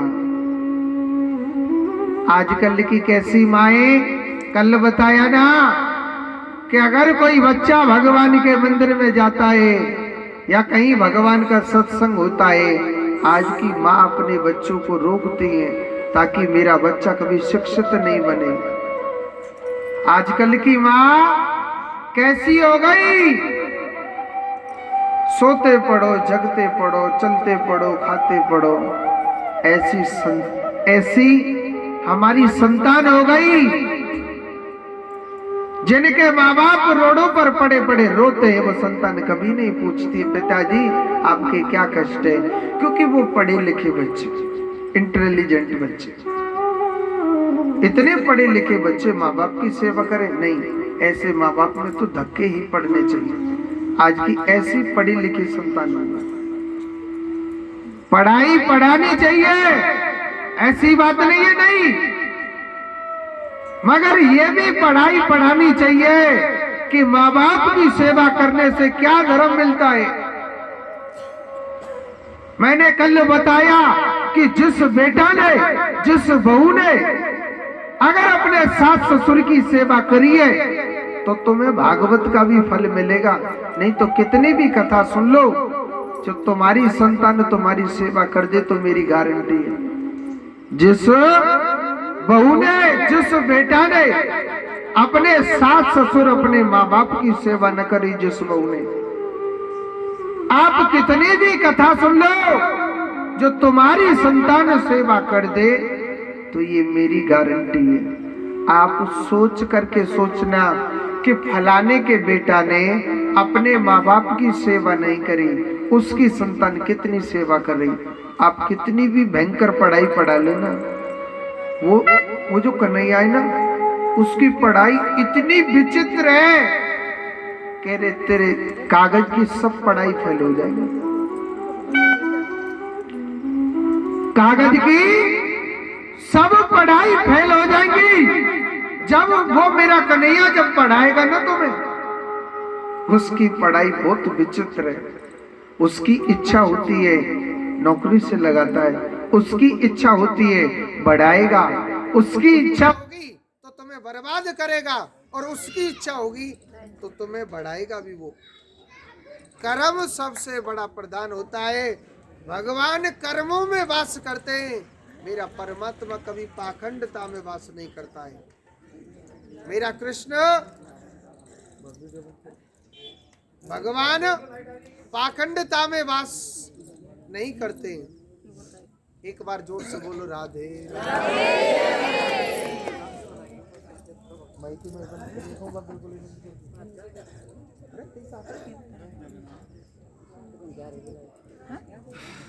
बोलो गोविंद जय जय गोपाल। हंसो मत, जोर से बोलो। ना भगवान उसके घर में जरूर जरूर जरूर उत्सव कराता है। किसी के बेटा ना हो, मेरा कन्हैया पक्का बेटा बन के आएगा। किसी के पोता ना हो, मेरा कन्हैया पोता बन के आएगा। किसी के दोता ना हो तो दोता बन के आएगा, जो भगवान के उत्सव में शामिल होगा। तो कल सभी माताओं को 50-50 किलो माखन लाना है। 50 किलो के मारिए कौन आवेगी, मैं ये करता सुन। चलो ये तो हंसने की बातें हैं, देखो ये तो हंसने की बातें हैं। जो आपकी श्रद्धा हो, 700 ले यूं चाहे 800 ले यूं चाहे कितना भी ले आना, आपकी श्रद्धा है 1 कटोरी की 1 कटोरी ला सकता है। आपकी श्रद्धा है 2 कटोरी की 2 ला सकता है। आपकी श्रद्धा है थोड़ा सा। कहते हैं भगवान की भक्ति श्रद्धा से की जाती कि नहीं की जाती। पर इतनो कंजूस मत कर दीजिए कि श्रद्धा की जगह आप इतनो सोई लेके आना। हाँ, एक बात ध्यान रखना, तुम भगवान से कंजूस पना करोगे, मेरा कन्हैया तुम्हारे जीवन में जरूर कंजूस पना करेगा। जैसो घर में सुख चाहिए वैसो सुख भगवान के भोग में पहुंचाना चाहिए। ठीक है, तो कल आप सभी को माखन मिश्री का प्रसाद लाना है और कम से कम नहीं है, एक एक पैकेट लाइयो टॉफिन की। कितनी? एक एक पैकेट टॉफिन की, क्योंकि यहाँ भगवान का उत्सव ऐसा मनाना है। हम पहले दिन से आए इस जगह को वृंदावन बना रहे हैं और वृंदावन कल बन जाएगी पूर्ण रूप से। कल ये जगह श्री धाम वृंदावन बन जाएगा, बाड़ी वाला मोहल्ला। तो कल सभी माताओं को एक एक पैकेट टॉफिन की लानी है। और सुनो, सभी माताओं को कल के दिन पीले कलर के वस्त्र पहन के आने, क्योंकि भगवान की उत्सव में जो शामिल होता है ना, उसको पीले कलर के वस्त्र पहनने चाहिए। जो आज पहन के आए हो वो कल धो के फिर पहन आइयो, ठीक है? हाँ। और एक बात बोलूं मैया, जिन पे है वही पहन के आइयो। एक बार की बात थी, हम एक जगह कथा कर रहे थे, तो हमने कहा कि मैयाओ पीले कलर के वस्त्र पहन के आने, भगवान श्री कृष्ण का जन्मोत्सव है। अब जिन मैयन के घर में पीले कलर की साड़ी है उन्हें तो कोई टेंशन ही नहीं है। अब जिनके घर में पीले कलर की साड़ी नहीं है, उन्होंने अपने अपने स्वामियों से युद्ध चालू कर दिया। हमें तो आज चाहिए पीले कलर की साड़ी चाहिए और अवई चाहिए, कल ना चाहिए। कल तो पहन के जाएंगे। अब दो एक स्वामी जी हमारे पास भी आए, महाराज ये तो कथा में कौन सा नियम रहा कि आज ही चाहिए साड़ी और अवई चाहिए? तो मैंने कहा ठीक है जी, अब हम सावधान हो जाएंगे। उन्होंने तो धमकी दे दी, रोटी जब मिलेंगे खावे को ना है तो ना मिलेंगे। जिनके पास पीले कलर के वस्त्र है वो पहन के आए, नहीं है तो लाल कलर की साड़ी पहने आए, ठीक है? और पीले कलर के पहनेंगे न मलूक से लगेंगे, वैसे तो लालो बुरे ना लगेंगे। चुमैया हाँ, तो जोर से बोलो राधे राधे। तो कल क्या लेके आना है? भगवान के खाने के लिए माखन मिश्री का प्रसाद, एक एक पैकेट टॉफी और छोटे छोटे बच्चों के कपड़े होते हैं, खेल खिलौना, कोई बॉल या कोई झुनझुना बजाने वाला, जो भी आपकी इच्छा हो, ठीक है? और एक हमारे भक्त है जिनसे हमने बोला था कल लड्डुओं का प्रसाद है, क्या नाम है उनका? है राजू जी, उनका मालू सिंह जी साहब जी, राजू जी और सामने अपन भोजन किया था। मालू सिंह जी कल दे लड्डू के नाम पे मैया कितनी खुश है रही है। क्या नाम बताया? मालू सिंह जी। आज मालू सिंह जी और राजू जी, इनकी तरफ से कल भगवान श्री कृष्ण के जन्मोत्सव में लड्डुओं का प्रसाद बटेगा। भगवान उनके घर में जल्दी पल्दी लड्डू भेजे, अगर भेज दियो तो और एक लड्डू भेज दे हैं। जोरदार ताली उनके लिए। भगवान उनके घर में हर प्रकार की खुशियां बरसाता रहे। अच्छा, एक भक्त कोई भी हो, कहते कि कल भगवान श्री कृष्ण का जन्मोत्सव है, तो कोई भी आप एक जना अपनी तरफ से पंजरी बना के ले आए, ठीक है? अगर किसी की श्रद्धा जगे आई और ना जगे तो भैया हम तो लड्डू खा के काम चला लेंगे, हैं? तो जोर से बोलो, अरे मैया बोल ले, जोर से बोलो राधे राधे। तो इधर बैठ जाओ। यही ध्रुव जी महाराज नहीं रुके थे और सीधे कहाँ चल दिए? बियाबान जंगल में भगवान को ढूंढने जा रहे हैं।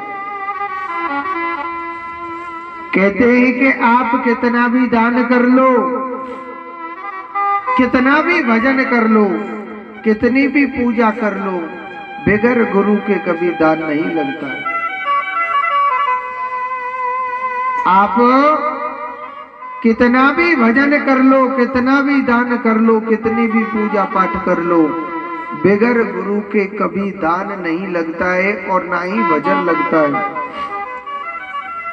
अब छोटे से बालक का तो कोई गुरु भी नहीं है और बियाबान जंगल में मेरे प्रभु को ढूंढने जा रहा है। सामने से नारद जी आ रहे, कहने लगे, अरे ओ लाला, अरे ओ ध्रुव, बेटा देखो मैं नारद इस बियाबान जंगल में कैसे घूम रहे हो। रोता बिलखता हुआ ध्रुव कहने लगा, बाबा मैं ना भगवान को ढूंढने लग रहा हूं। अच्छा बन के, हाँ भगवान कोई पेड़न पे लटक रहो है? अरे भगवान कोई पेड़ों पे लटक रहा है क्या? हमसे पहले तो पशु पक्षी दर्शन कर लेते।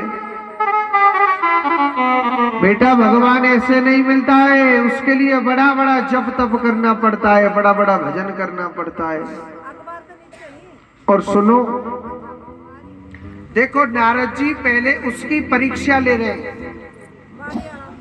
नारद जी उसकी क्या ले रहे? परीक्षा ले रहे थे। अरे ध्रुव, इस बियाबान जंगल में भगवान को ढूंढ रहा है। इस जंगल में मोटे मोटे शेर, चीता, भालू ऐसे घूमते हैं, तुझे खा जाएंगे। ध्रुव जी महाराज ने बड़ी सुंदर बात कही। अरे ओ बाबा, इस दुनिया में कौन किसे नहीं खा रहा है? इस दुनिया में कौन किसे नहीं खा रहा? चाहे बेटा को देखो, चाहे पत्नी को देखो, चाहे भाई को देखो, चाहे मित्र को देखो, इस दुनिया में सब सबको खाने लगे। अरे ओ बाबा, अगर कोई कीड़ी की तरह तिल तिल खाता है ना तो बड़ा बड़ा कष्ट होता है। अरे बाबा, कोई जानवर एक बार खा लेगा, किसी का पेट तो भरेगा। अरे ये तो दुनिया ऐसी है, खा करके भी कहेगी तूने क्या खिला दिया। ऐसी ये दुनिया है, हमको खा करके भी कहेगी कि तूने क्या खिलाया है। बाबा, चाहे कोई पशु खा जाए, मुझे खा जाए, मैं भगवान को पाके जाऊंगा। मैं ऐसे नहीं जाऊंगा जब तक उस मुरली वाले के दर्शन नहीं हो जाएंगे। नारद जी कहने लगे, बेटा तेरा तो कोई गुरु भी नहीं है? बगैर गुरु के भगवान कभी नहीं मिलता है। कहने लगा, बाबा आप ही मेरे गुरु जी बन जाओ ना। कि ना जाने किस वेश में मेरो नारायण मिल जाए। वो मुरली वाला एक बार सबके सामने, कोई पागल बेटा नारी का और सच्चा पागल वो पागल है कौन? जो पागल है मेरे बाके बिहारी का। तू तो पागल है गोलाला। आज वही ध्रुव जमुना के किनारे बैठ करके, खड़े होकर के जमुना के तट पर भगवान की बड़ी कठोर तपस्या करता है। 3 दिन में एक दिन फल खाता था और 24 घंटे ओम नमो भगवते वासुदेवाय इस मंत्र का जप किया था। दूसरे महीने वो फल खाना भी छोड़ दिया, सिर्फ वृक्ष के सूखे पत्ते पत्ते खा खा करके भजन किया। तीसरे महीने में वो भी छोड़ दिया, सिर्फ वृक्ष की छाल खा करके भजन किया। 9 दिन में एक दिन वृक्ष की छाल खाता था, 24 घंटे भजन।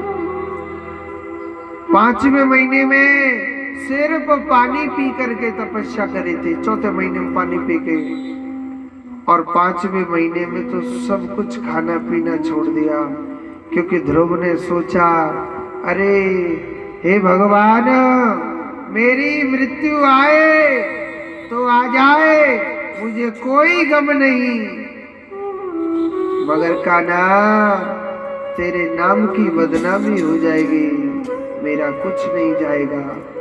हे भगवान, अपनी सांस तक बंद कर दी।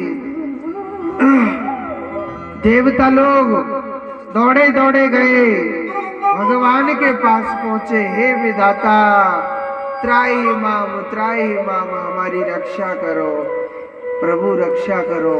और सुनो, देखो आज सामने को देखा, चतुर्भुज रूपधारी भगवान का आसन हिलने लग रहा है, थर थर कांप रहा है। देवता लोग कहने लगे, हे भगवान, क्या प्रलय होने वाली है क्या?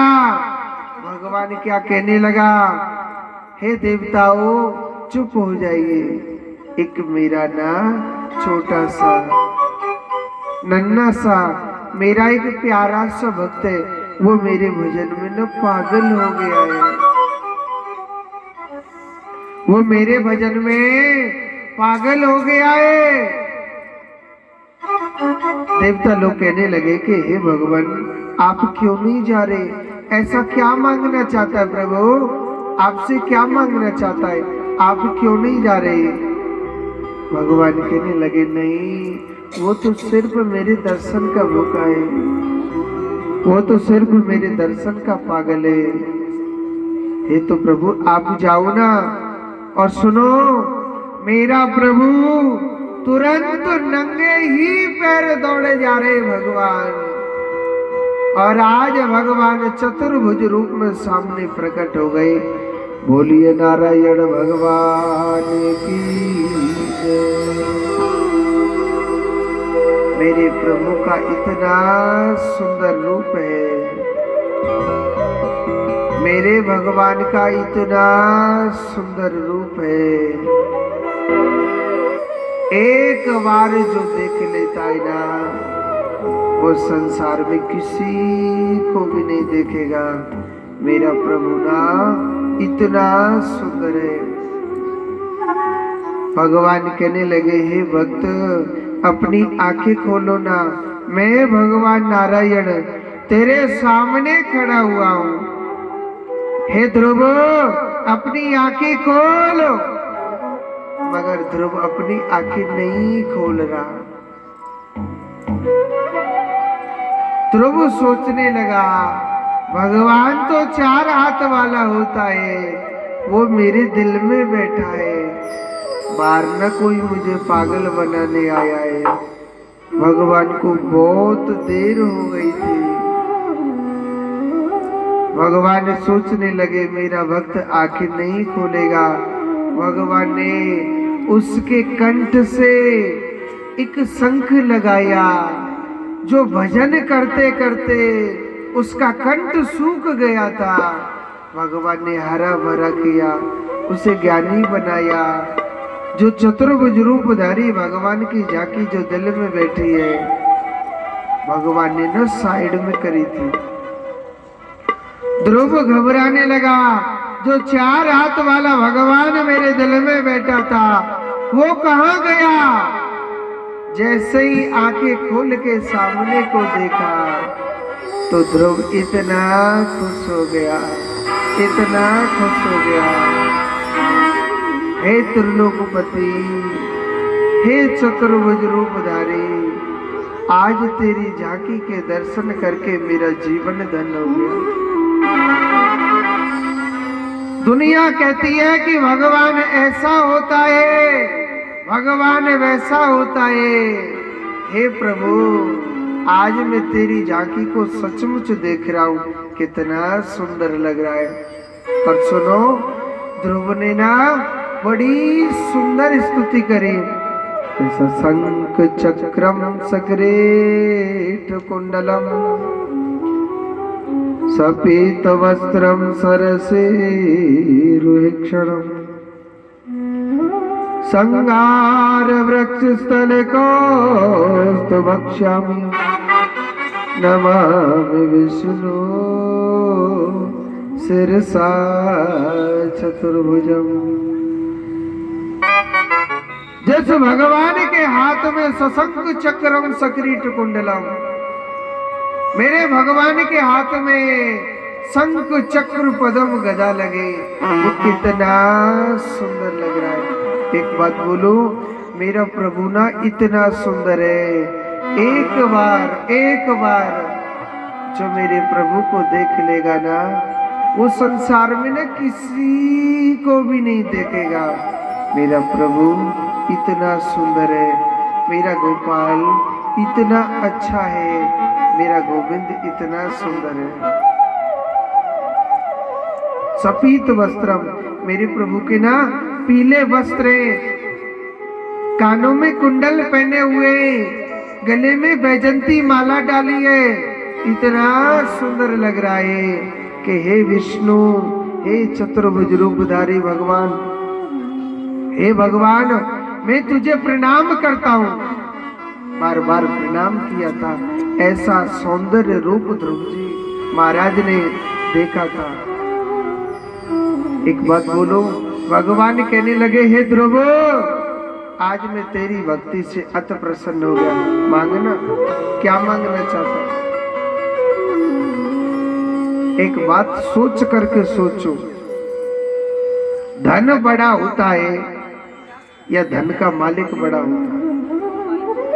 मालिक बड़ा होता है कि नहीं होता? अरे जिसे मालिक मिल गया तो फिर वो किससे मांगेगा और क्या मांगेगा है? कहने लगा, हे विधाता, जब तू ही मुझे मिल गया, कुछ नहीं चाहिए। भगवान ने गोदी में खिलाया, फिर ध्रुव को ध्रुव लोक का मालिक बनाया। ध्रुव लोक का मालिक बनाया था मेरे प्रभु ने। सुखदेव जी कहते हैं, परीक्षित, ध्रुव जी महाराज एक ऐसे मनुष्य है जिसने मृत्यु देवी के सिर पर पैर रख करके गए थे। वो आसमान में ना सबसे ज्यादा 2 तारे चमकते हैं, पूरे आसमान में सबसे ज्यादा 2 तारे चमकते हैं, एक उत्तर दिशा की ओर और एक चंद्रमा की बगल में। जिधर चंद्रमा चलेगा वही तारा चंद्रमा के साथ रहेगा, जिसको क्या कहते हैं, मंगल तारा। और दूसरा उत्तर दिशा की ओर होता है ध्रुव तारा। कहते हैं कि जननी जने तो ऐसो जने, हर के दाता के सू, नहीं तो जननी बाज भले,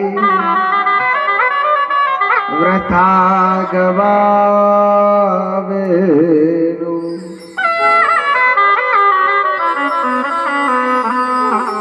क्या कर रही है घड़ी, बड़ी तेज चलती है। समय की भी घड़ी बड़ी तेज चलती है। ऐसे बच्चों को शिक्षा देनी चाहिए। पढ़ाई पढ़ाओ, ऐसी बात नहीं पढ़ाओ, ये पेट भरने की विद्याएं प्राप्त करानी चाहिए, मगर अपनी संस्कृति को मत भुलाओ। आप अपने सास ससुर की सेवा करेंगे, तुम्हारी संतान देख करके जरूर सेवा करेगी। भजन करने वाले पुत्र कभी पीछे नहीं होते। आज उनको वेदों में भी गाया जाता है। क्यों गाया जाता है? भजन करने वाले संतान पापी नहीं होगी, नाम रोशन भी करेगी, ये नहीं कि नहीं करेगी, मगर सत्य पर चलने वाला चाहिए। थोड़े कांटे जरूर आएंगे। हमने भी बालाजी का आश्रम बनाया, थोड़े कांटे आए थे, मगर जीत हमारी हुई। सत्य पर चलने वाला कभी गिरेगा नहीं, और मेरा कृष्ण कभी किसी को गिरने भी न देगा। एक बार जोर से बोलो राधे राधे। उसके बाद कथा आती है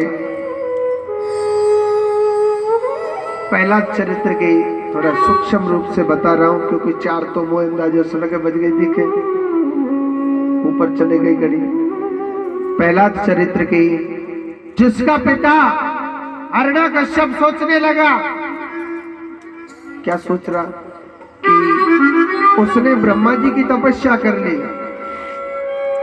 तो ब्रह्मा जी से वरदान मांग लिए कि ना मैं ऊपर मरूं, ना नीचे मरूं, ना घर के बाहर मरूं, ना घर के भीतर मरूं, ना अस्त्र से मरूं, ना शस्त्र से मरूं, ना दानव से मरूं, ना मानव से मरूं,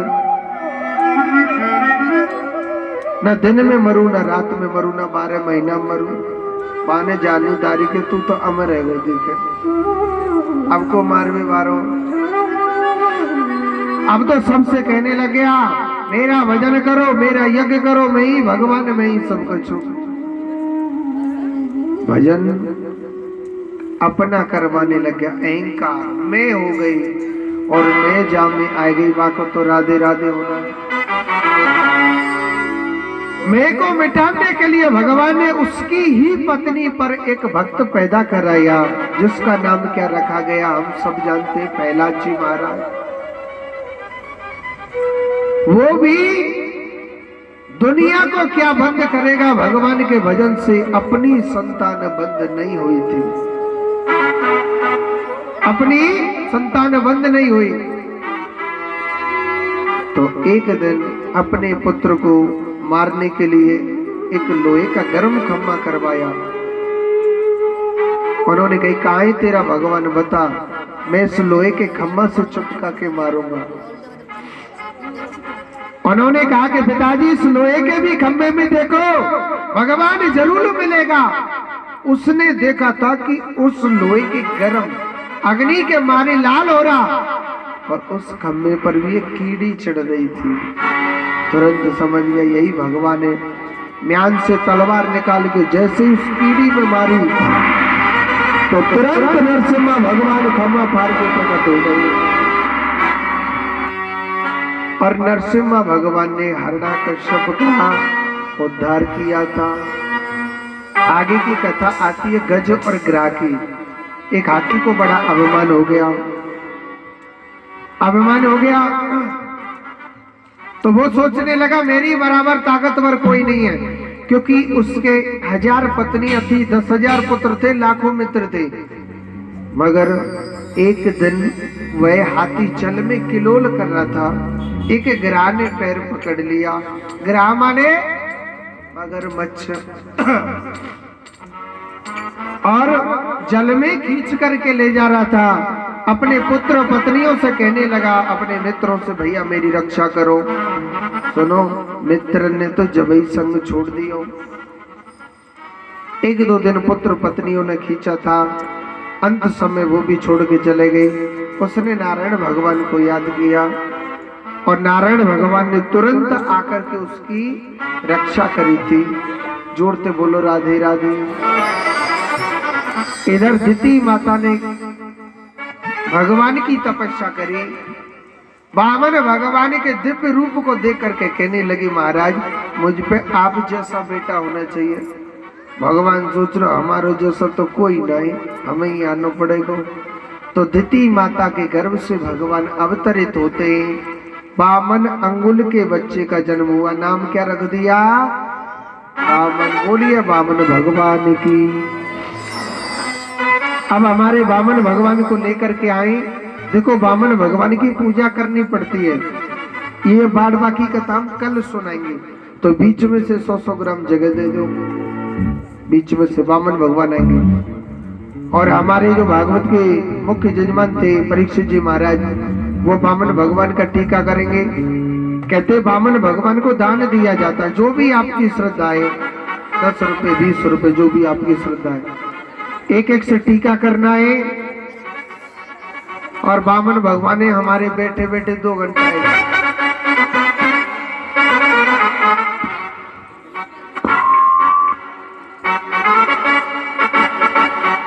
ले आओ बामन भगवान ने।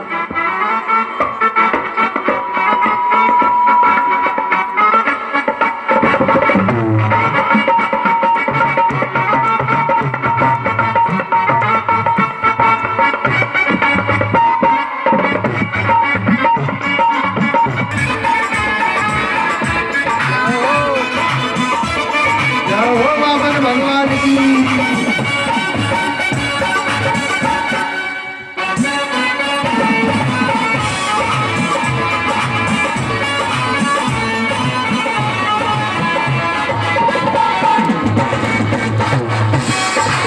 ताली बजाओ सभी।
भैया ताली मत बजा दीजिए, पाप लग जावे को। अच्छा ना लगे तो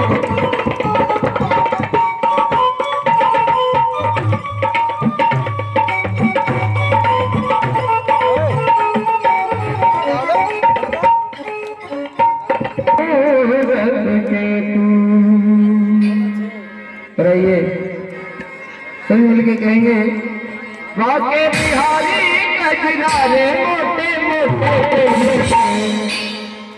अरे नजर न लग जाए, हो नजर न लग जाए। सभी को नजर उतारनी है, नाचते हुए भगवान आए हैं। अरे नजर न लग जाए, हाय हाय हाय।